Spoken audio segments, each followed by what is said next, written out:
বন্ধুরা, welcome to my mini blog. তো আজকে একটা মিনি ব্লগে তোমাদের অনেক অনেক ওয়েলকাম। তো এখন থেকে ব্লগটা শুরু করছি। তো দেখো আজকে কী রান্নাবান্না করেছি। আজকে অনেক কিছু রান্নাবান্না করেছি, কারণ আমাদের বাড়িতে আসবে আজকে আমার মা বাবা আর বোন।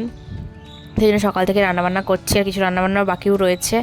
আর যেহেতু আমার হাজব্যান্ড অফিসে বেরিয়ে যাবে, তাই জন্য আগে আগে একটু রান্নাগুলো করে নিয়েছি। দেখো এদিকে করেছি বেগুন ভাজা রয়েছে, আর এদিকে রয়েছে গরম গরম ভাত আর মসুরির ডাল করেছিলাম।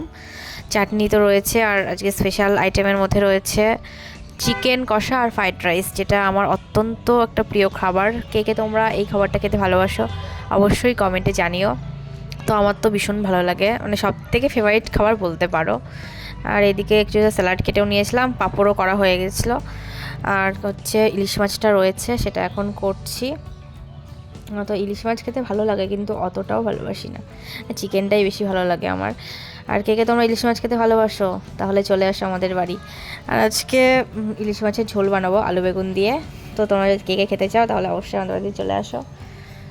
ঠিক আছে বন্ধুরা, ভিডিওটা এতটুকুই, টাটা।